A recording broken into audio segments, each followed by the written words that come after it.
Chapter 74th. The husband gave me a knife.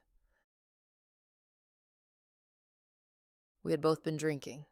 Wine, my habitual painkiller, my mother's method, the one she died from.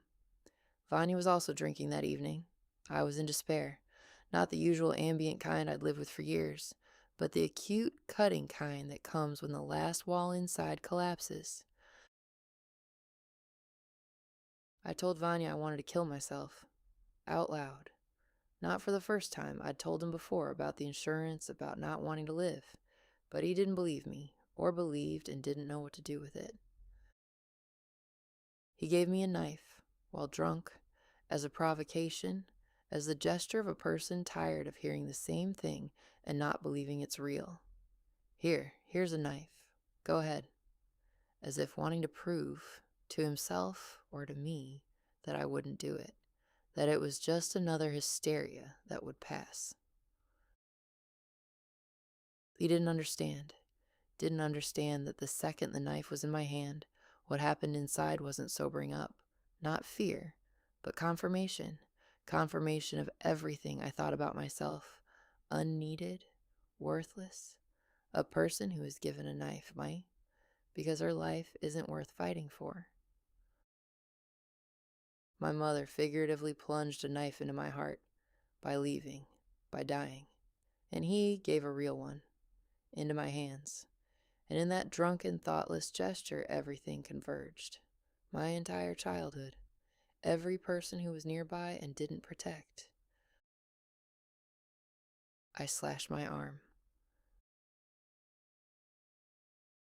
But Vanya grabbed the knife, in time, at the last moment, like on the balcony of the 17th floor when he woke up that night. Every time, at the last second, every time when it's almost too late. He didn't know how to come earlier, didn't know how to be present before it became unbearable. But at the moment of catastrophe, he came, grabbed, and disappeared back into his silence. I hated him for that knife, still do, with the part that was in the kitchen with a blade at her wrist. He acted like my mother, didn't protect when protection was needed. But another part, the one writing this book now, sees something else, that Vanya was also drunk, also in despair, also didn't know what to do with a woman who says every day she wants to die, that he's not a villain.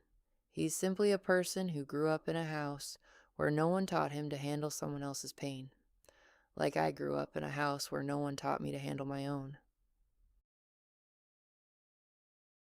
Two people who didn't know how, and a knife between them.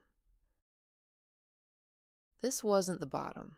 There was still further to go, but this was the point after which I stopped believing someone from the outside could save me.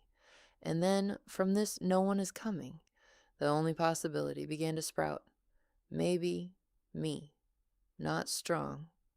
Not ready. Just the only one left.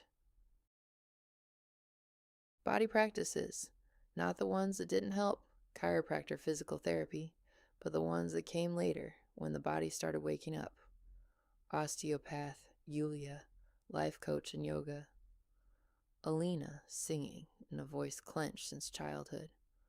Olya, body dynamics, daily exercises, foot, pelvis, sacrum, building a body map. All of this only worked after breathing, and meditation strengthened the core. Before that, like building walls without a foundation.